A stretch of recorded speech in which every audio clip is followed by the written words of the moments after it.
انہوں نے کہا اسلام آباد کنونشن سینٹر میں بم چلایا کہ نظام ناکام ہو چکا ہے. اس محفل میں حاضرین میں یہ ناچیز بھی شامل تھا. یہ تاجروں کا کوئی عام اجلاس نہ تھا بلکہ ملک بھر سے آئے ہوئے تاجروں کا آج تک کا سب سے بڑا اجتماع تھا, جس میں گوادر سے میاں والی اور پختونخوا کے قبائلی علاقوں سے لے کے سندھ کے شہر دادو تک کے نمائندے موجود تھے. مہمان تاجروں کے لیے ہوٹلوں میں 400 کمرے بک کروائے گئے تھے. سابق نگراں وفاقی وزیر گوہر اعجاز اس وقت صنعت کاروں اور تاجروں کے طاقتور ترین گروپ کا نمایاں ترین نام ہے. اجلاس میں حیران کن موجودگی انڈیپینڈنٹ گروپ کے سربراہ وکلا رہنما احسن بھون کی تھی. اب یہ احسن بھون کا وہاں پہ ہونا جو ہے یہ بہت اہم چیز کو سگنیفائی کرتا ہے. سب سے آخری تقریر وفاقی وزیر داخلہ محسن نقوی کی تھی. وہ جب تقریب میں آئے تو ان کے ہاتھ میں اس وقت بھی کاغذ تھے اور پھر تقریب میں بیٹھے بیٹھے وہ مسلسل اپنے نوٹس کے کانٹ چھانٹ میں مصروف رہے. جب انہوں نے دھماکے دار تقریر کی تو لگتا تھا کہ انہوں نے اپنی تقریر کے اہم نکات پہلے سے تحریر کر رکھے تھے. ان کی تقریر کا بہت کم حصہ برجستہ اور فی البدیہہ تھا, جبکہ تقریر کا بیشتر حصہ پیشگی طے شدہ پری میڈیٹیٹڈ یعنی پہلے سے سوچا سمجھا تھا. انہوں نے نظام کے ناکام ہونے, نئے انتظامی یونٹ یا صوبے بنانے اور فیلڈ مارشل اور وزیر اعظم کی تعریفیں جذبات میں آ کر نہیں کی بلکہ ٹھنڈے لہجے اور سوچے سمجھے انداز میں کی. یوں لگتا تھا جیسے انہوں نے مقتدرہ کی پیغام رسانی کی ہے. اب یہ بڑی امپورٹنٹ لائن ہے کہ مقتدرہ کی پیغام رسانی کی ہے, اور اگر یہ واقعی یہ فیکٹ ہے کہ مقتدرہ کی پیغام رسانی کی ہے تو یہ تو پوری کی پوری چارٹ شیٹ ہے موجودہ گورنمنٹ کے حوالے سے کہ اسٹیبلشمنٹ اگر یہ صحیح ہے. میں ظاہری بات ہے میں اب سہیل وڑائی صاحب کے کندھے پہ بندوق چلا رہا ہوں کیونکہ وہ یہ کہہ رہے ہیں کہ لگ اسی طرح رہا ہے کہ یہ مقتدرہ کی پیغام رسانی تھی. تو اس کا مطلب ہے کہ پھر پنڈی جو ہے وہ تو پھر اس نظام سے خوش نہیں ہے. یہ تو پھر بات جو ہے وہ اسی طرح بنتی ہے کہ پنڈی جو ہے اس کو لگتا ہے کہ جناب یہ سسٹم ٹھیک نہیں چل رہا. انہوں نے کہا میرا اندازہ ہے کہ چونکہ وزیر داخلہ اور وزیر اعظم میں بہت گرم جوش تعلقات ہیں, اس لیے وزیر داخلہ نے جو باتیں تاجروں کے کنونشن میں سرعام کی وہی باتیں وہ وزیر اعظم سے اکیلے میں کر چکے ہوں گے. اور چونکہ وزیر داخلہ بے حد احتیاط کے قائل ہیں, پروٹوکول کو کبھی نہیں توڑتے, اس لیے یہ بھی ہو سکتا ہے کہ انہوں نے وزیر اعظم سے انہی باتوں کو سرعام کہنے کی اجازت بھی لی ہو. میرا خیال میں سہیل وڑائی صاحب جس کو کہہ رہے ہیں نا شاید لی ہو, شاید کی ہوگی, میرا خیال میں انہوں نے کی ہے. میں ایک سٹیپ اور آگے سہیل صاحب سے چلا جاتا ہوں. مجھے لگتا ہے کہ انہوں نے کی ہے. انہوں نے یہ انفارمیشن پرائم منسٹر کو دے دی ہے کہ جناب یہ نظام اس طرح نہیں چل سکتا. چلے میں اگر ایک لائن کا سہارا لیتے ہوئے میں بات کہوں تو کچھ اس طرح کی بات کی. اب ظاہری بات ہے ورڈ ٹو ورڈ میں کوئی ٹیبل تھلے تو نہیں بیٹھا سی نا, لیکن میں یہ کہہ سکتا ہوں کہ یہ پیغام وزیر اعظم کو بھی پہنچا دیا گیا ہوگا. I am pretty sure. دوسری طرف پیپلز پارٹی اور اس کی قیادت کے لیے حالیہ سالوں میں یہ کڑا ترین وقت ہے. سندھ کو انتظامی یونٹس میں تقسیم پر تو پیپلز پارٹی مسئلہ آمیز خاموشی اختیار کر سکتی ہے انتظامی یونٹس میں. یہ بڑی امپورٹنٹ لائن ہے کہ سندھ کو انتظامی یونٹس میں, ناٹ پروونسز, انتظامی یونٹس میں. لیکن نئے صوبے بنانے یا اس سوال پر ریفرینڈم کروانے کے حوالے سے پیپلز پارٹی کو سیاست اقتدار میں سے ایک چوائس چننی پڑے گی. اب یہ میں جو آپ سے شروع میں کہہ رہا تھا نا ریفرینڈم کا بم, یہاں سے کہانی سٹارٹ ہوتی ہے کہ میں کیوں یہ بات کہہ رہا ہوں. اب آپ نے اس لائن کو ذرا میں دوبارہ ریپیٹ کرتا ہوں تاکہ آپ سمجھ سکیں. کہتے ہیں کہ لیکن نئے صوبے بنانے یا اس سوال پر ریفرینڈم کروانے کے حوالے سے پیپلز پارٹی کو سیاست یا اقتدار میں سے ایک چوائس کرنی پڑے گی. اب یہ ذرا لائن اپنے ذہن میں سیو کر لیں, اس کو میں آگے جا کے ذرا ڈسکس کرتا ہوں. سندھ میں نئے صوبے بنانے کو پیپلز پارٹی تسلیم کرے تو اس کی سندھی سیاست ختم ہو جائے گی, اور اگر نہ کرے تو اقتدار سے ہاتھ دھونے کے علاوہ مشکل وقت کا سامنا بھی کرنا پڑے گا. ماضی میں پیپلز پارٹی اور نون لیگ ایک دوسرے کے اعلانیہ اور خفیہ مدد کو آتی رہی ہیں. یہ دونوں جماعتیں آپس میں لڑتی بھی ہیں, اور اگر کوئی تیسرا نہیں انہیں مارے تو یہ اکٹھی بھی ہو جاتی ہیں. بظاہر ایسا لگ رہا ہے کہ موجودہ تناظر میں نون اور پیپلز پارٹی اپنی الگ الگ راہ اور شناخت پر قائم رہیں گی. حالات سازگار ہوتے تو وفاقی وزیر داخلہ کی تقریر کے بعد نون اور پیپل دونوں آمادہ پیکار ہو جاتے. مسئلہ یہ ہے کہ نونی اور پیپل دونوں سمجھدار اور تجربہ کار ہیں. انہیں بخوبی علم ہے کہ حالات سازگار نہیں ہیں.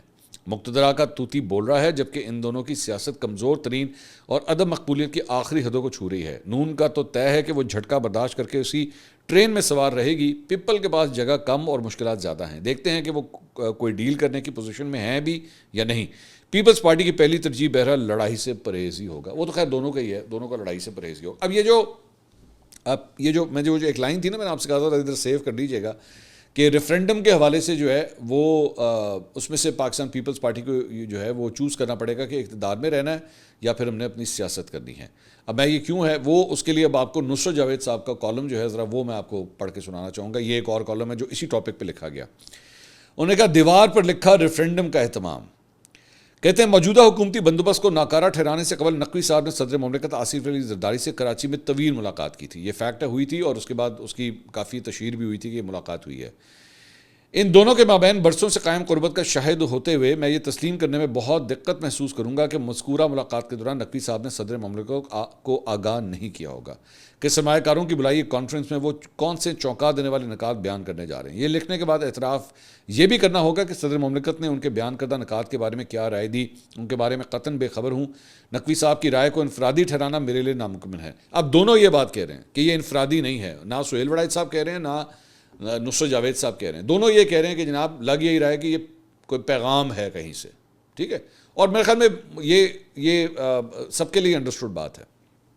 آگے کہتے ہیں نچلی سطح سے جمہوری نظام کی اٹھان کا تجزیہ بارہا دہرایا گیا اور اب کی بار اس کی ضرورت ایک بار پھر بہت شدت سے محسوس ہو رہی ہے۔ اس حقیقت کو ذہن میں رکھتے ہوئے نقوی صاحب کے بیان کردہ نکات کو آنے والے چند مہینوں کے دوران عملی شکل اختیار کرتے دیکھ رہا ہوں۔ میں نے آپ کو بتایا تھا کہ جناب ایک تو میں نے آپ کو ریفرینڈم کا سب سے پہلے بتایا تھا کہ جناب کہانی ریفرینڈم کی طرف جا رہی ہے، I was the first one to actually tell you that, اور دوسرا اس میں وہ خود یہ کہہ رہے ہیں کہ آئندہ آنے والے چند مہینوں میں یہ عملی شکل اختیار کرنے جا رہی ہے۔ سوال فقط یہ تنگ کیا جا رہا ہے کہ اس جانب کیسے بڑھا جائے گا۔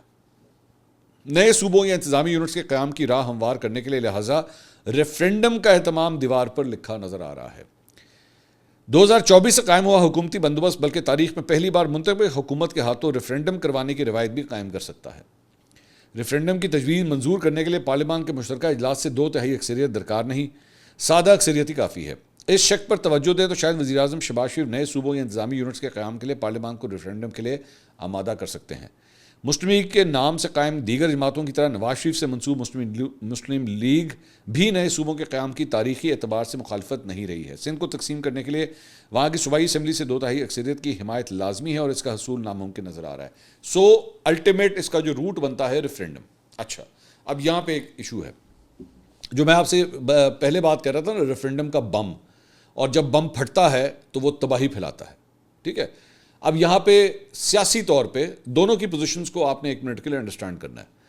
وہ یہ ہے کہ نون لیگ، ٹھیک ہے، اس میں ایک سوچ یہ پائی جاتی ہے کہ کوئی کسی قسم کی ڈویژنز نہیں ہونی چاہیے، لیکن ایزی وے آؤٹ یہ ہے کہ اگر پنجاب میں ریفرینڈم کروا لیں، اب یہ میری رائے ہے، یہ خبر نہیں ہے، میں آپ کو ویسے پہلے بتا دوں کہ میری رائے ہے، وہ یہ ہے کہ اگر پنجاب کے اندر ریفرینڈم کروا لیا جائے تو، اور ظاہری بات ہے ریفرینڈم کے حق میں ہی ووٹ آتے ہیں، ٹھیک ہے، اب یہ پرزمپشنز ہیں ساری، تو اس کے بعد نون لیگ جو ہے نا، کم از کم اس کے پاس فیس سیونگ یہ بن جاتی ہے کہ جناب ہم تو عوام کی رائے ہے، عوام کی رائے کا احترام، سمپل از دیٹ۔ نہ آپ کو 2/3 اکثریت کی طرف جانے کی ضرورت ہے، نہ آپ کو پھر پیپلز پارٹی کی ضرورت ہے، نہ آپ کو ان سے بات کرنے کی ضرورت، سیدھا ریفرینڈم کراؤ تو کہانی ختم۔ کے پی کے اندر پی ٹی آئی آلریڈی مانی ہوئی ہے۔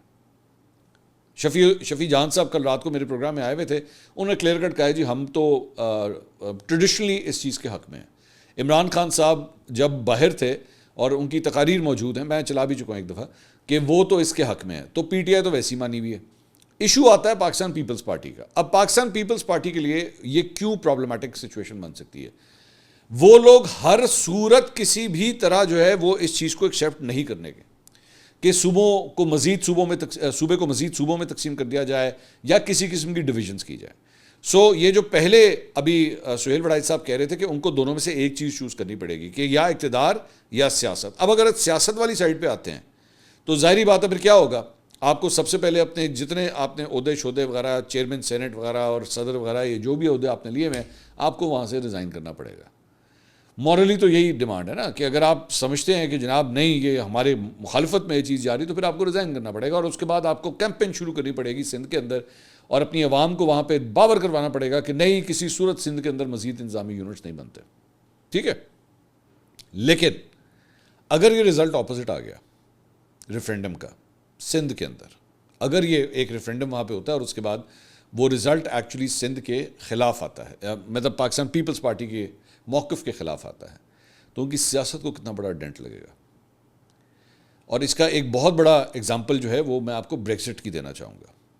بریگزٹ کے اندر جو ہے وہ برطانیہ کے اندر، جب وہ یورپ کے اندر، یورپی یونین کے اندر شامل تھے، اور برطانیہ کے اندر ایکچولی جب ریفرینڈم کروایا گیا تھا اس ایشو کے اوپر، تو وہاں کی جو سٹنگ گورنمنٹ تھی اس نے یہ پوزیشن لی تھی کہ بریگزٹ نہیں ہونا چاہیے، ہمیں بریگزٹ سے نہیں نکلنا چاہیے، لیکن عوام نے ایک تھن میجورٹی کے ساتھ جو ہے اس وقت یہ ووٹ دیا تھا کہ نہیں، ہمیں بریگزٹ کرنا چاہیے، یعنی حکومت نے جو وہاں کی پوزیشن لی ہوئی تھی اس کے اگینسٹ جا کے انہوں نے ووٹ کیا تھا، اور جب اس کے اگینسٹ جا کے ووٹ کیا تھا تو پرائم منسٹر کو الٹیمیٹلی استعفیٰ دینا پڑ گیا تھا.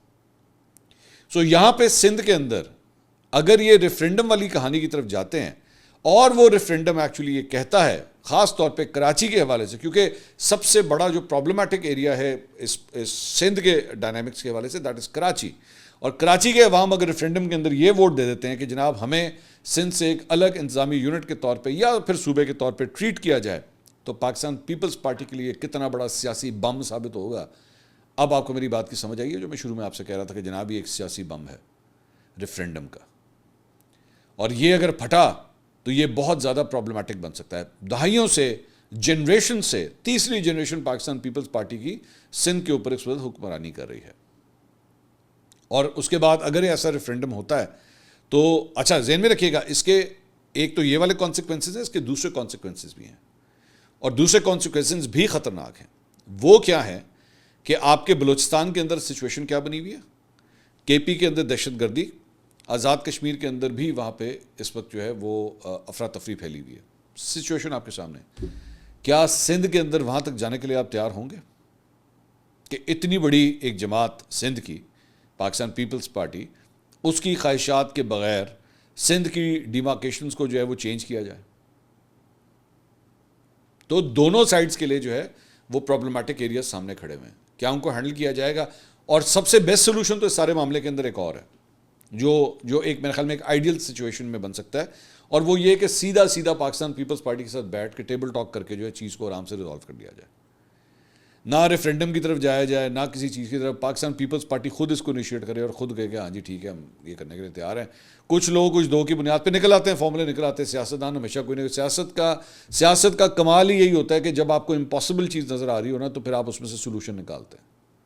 آپ بیٹھتے ہیں, بار بار بیٹھتے ہیں, بیٹھے رہتے ہیں, میٹنگز پہ میٹنگز جو ہیں وہ ہوتی رہی. آپ تاریخ اٹھا کے دیکھیے, ایسی نیگوسیشنز ہوئی ہوئی ہیں جو سال چلی ہیں, گھنٹوں کی, دنوں کی, ہفتوں کی, مہینوں کی بات نہیں کر رہا, سال چلی ہیں, اور اس کے بعد جا کے سولوشن نکلا ہے.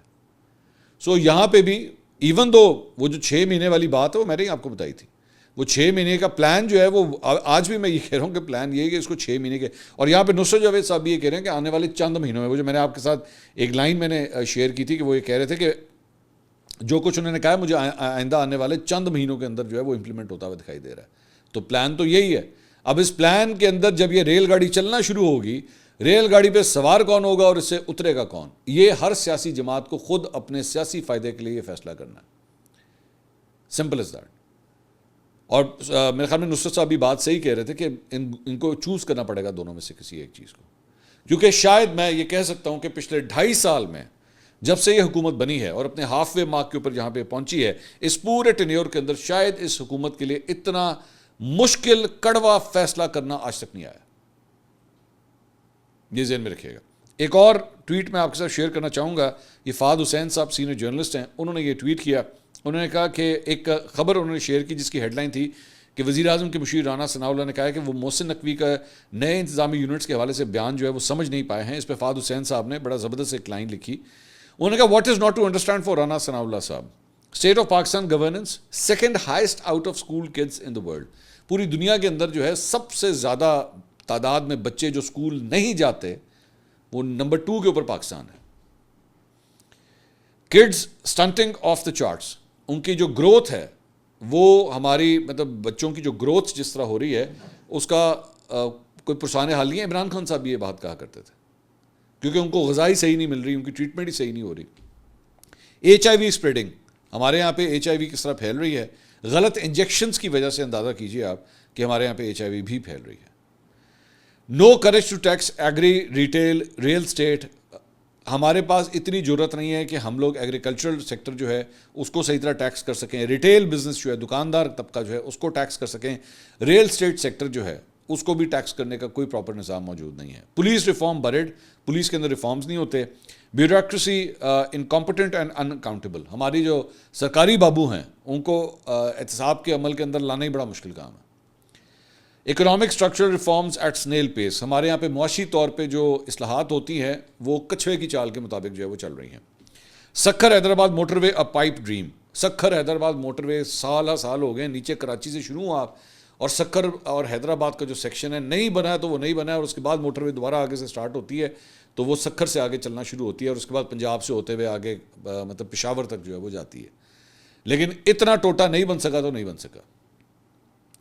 S O as bleeding billions, اور the list goes on. Which part of the governance problem does Rana صاحب not understand؟ کہ جناب رانا صاحب کو کون سی بات سمجھ نہیں آ رہی کہ واقعی گورننس کا جو ایشو ہے یا جو ماڈل ہے وہ نہیں چل پا رہا. دیکھیے میں 1 منٹ کے لیے ذرا آپ کو نا اس کی ذرا برڈ آئی ویو کی طرف جانا پڑے گا. پچھلے 1 سال کے اندر پاکستان نے جنگ جیتی, پاکستان کا نام روشن ہوا, انٹرنیشنلی فارن افیئرس کے اندر جو ہے وہ پاکستان نے بہت کامیابیاں سمیٹی, پوری دنیا کے اندر جو ہے پاکستان کی عزت بڑھی, اگریڈ. لیکن سب سے بڑی چیز یہ ہے کہ آپ کے گھر کی سچویشن کیا ہے.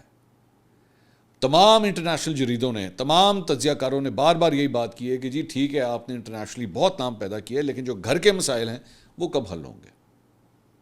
So it is high time کہ ہم اس کے بارے میں اب سوچیں. اور دوسری بات یہ کوئی ایسا کڑوی بات نہیں ہے, کوئی ایسی کوئی سازش نہیں ہے, کوئی کچھ نہیں ہے. سمپل انتظامی معاملات کے اوپر جو ہے یہ ڈویژنس ہونی چاہیے. میں ٹوٹلی اس کو سپورٹ کرتا ہوں. اس کے اندر کوئی رنگ نسل اس کی بنیاد کے اوپر یہ چیزیں نہیں ہونی چاہیے. لنگوسٹکلی جو ہے وہ یہ نہیں ہونی چاہیے. اس کو اسپیسیفکلی آپ کو انتظامی معاملات کے حوالے سے دیکھنا چاہیے. پاپولیشن میری نظر میں سب سے بڑا جو بیرومیٹر جو بنتا ہے, جو طریقہ کار, دیٹ شوڈ بی پاپولیشن, کہ آپ کتنی پاپولیشن کو کس طرح سنبھال سکتے ہیں. اب یہ میں دوبارہ یہ کہہ رہا ہوں, ایک بہت لمبی ڈبیٹ ہے, اس میں ہر بندہ ایک اپنی اپنی رائے دے گا. ہم بلکہ کوشش کریں گے کہ آنے والے ہفتوں کے اندر جو ہے اس کے اوپر کچھ پوڈ کاسٹ بھی کریں, ایکسپرٹس کو بھی بلائیں, آپ کے سامنے ان کی رائے بھی جو ہے وہ پیش کی جا سکے. اگلی ویڈیو میں آپ سے دوبارہ ملاقات ہوگی. اللہ حافظ.